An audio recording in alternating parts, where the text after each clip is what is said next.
ഭഗവാൻ ഏത് രൂപത്തിൽ വന്നാൽ നമുക്ക് അറിയാൻ സാധിക്കണമെങ്കിൽ എന്ത് വേണം? പരമപ്രേമ ഭക്തി വേണം, അല്ലേ? ഭഗവാൻ ഒരിക്കൽ കല്യാണം കഴിഞ്ഞ് രുക്മിണി സ്വയംവരം കഴിഞ്ഞപ്പോൾ രുക്മിണിയോട് പറഞ്ഞു, നമ്മളും ഈ ദ്വാരകാപുരി വിട്ട് ഒരു ഗ്രാമത്തിൽ ചെന്ന് ഒരു കുടിലുണ്ടാക്കി സാധാരണ ആൾക്കാരെ ജീവിക്കാം കുറച്ച് കാലത്തേക്ക്. രുക്മിണി പറഞ്ഞു, ശരി പോവാം. ഒരു ഗ്രാമത്തിൽ ചെന്നു.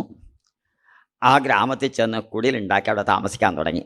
അപ്പോൾ രുക്മിണി പറഞ്ഞു, പച്ചക്കറിയും പരിപ്പരിയൊക്കെ വാങ്ങിച്ചുകൊണ്ട് വരൂ, എന്നാലല്ലേ ആഹാരം ഉണ്ടാക്കാൻ പറ്റൂ. സാധാരണ മനുഷ്യനെ പോലെയല്ല നമ്മൾ. അപ്പോൾ വാങ്ങിക്കൊണ്ട് വരും. കൃഷ്ണൻ പോയി എല്ലാം മേടിച്ചു കൊണ്ടുവരിക. വരുന്ന വഴിക്ക് ഒരുപാട് വാർദ്ധക്യം വന്ന ഒരു സ്ത്രീ പെട്ടെന്ന് താഴത്ത് വീണു. ഭഗവാൻ വേഗം പൊക്കിയെടുത്ത് ഇരുത്തി വെള്ളമൊക്കെ കൊടുത്തു, തടവി കൊടുത്തു. അപ്പോൾ അത് നോക്കിക്കൊണ്ടുന്ന സ്ത്രീ പറഞ്ഞു, ഇവർക്ക് ആരുമില്ല, അനാഥയാണ്, വാർദ്ധക്യം ഒരുപാടായി, ഇങ്ങനെ വല്ലതും കിട്ടിയാൽ ജോലി ചെയ്ത് എന്തെങ്കിലും വീടുകൾ പല ജോലി ചെയ്ത് കിട്ടുന്ന കാശ് കൊണ്ടാണ് കഴിയണമെന്ന് പറഞ്ഞു. ആ സ്ത്രീ ചോദിച്ചു, നീ കൃഷ്ണനെ പോലെ ഉണ്ടല്ലോ, നീ കൃഷ്ണനാണോ എന്ന്.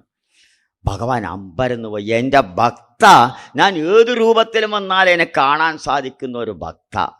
അങ്ങനെ വേണം നമ്മളും.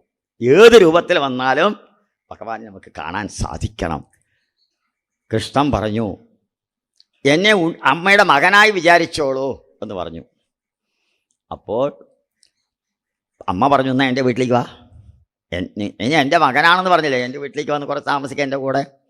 അപ്പോൾ ഭഗവാൻ പറഞ്ഞു, എൻ്റെ ഭാര്യയുണ്ട് അവിടെ, ഭാര്യയ്ക്ക് വേണ്ടി ഞാൻ ആഹാരം ഉണ്ടാക്കാൻ വേണ്ടി അതൊക്കെ മേടിച്ചു കൊണ്ട് പോകാറ്. ഇവിടെ ഈ കൃഷ്ണൻ എന്ത് ചെയ്യാറ്, വാങ്ങിക്കൊണ്ട് വന്നതൊക്കെ അത് അമ്മയെ വാർദ്ധക്യം വന്ന അമ്മേനെ ഏൽപ്പിച്ചു. വീട്ടിൽ കൊണ്ടാക്കിയതൊക്കെ കൊടുത്തു, ആഹാരത്തിനുള്ളതൊക്കെ കൈ വീശി വന്നു. രുക്മിണി, ആഹാരം ഉണ്ടാക്കണ്ട, എവിടെ സാധനങ്ങളൊക്കെ വാങ്ങിക്കൊണ്ട് വന്നു? ഒന്നും പറയണ്ട, വഴിയിൽ വെറുതെ കണ്ടു, ഇതൊക്കെ കൊടുത്തു വന്നു. രുക്മിണി പെട്ടെന്ന് ഞങ്ങളെ ഉള്ളിലേക്ക് പോയി. കൃഷ്ണൻ അറിയാം രുക്മിണി ദേഷ്യത്തിലാണെന്ന്. പിന്നാലെ പോയി എന്ത് ചെയ്തറിയാം, ഈ കോലവിടെ മാവ് രുക്മിണി ദേവി കോലമാവ് അരച്ചു വെച്ചിരിക്കുക. കൃഷ്ണൻ എന്ന് വിചാരിച്ചോ, ഇത് കലക്കി ഹോർലിക്സ് മാറി കുടിച്ചളയാതെ. കൃഷ്ണ അത് കലക്കാൻ തുടങ്ങി.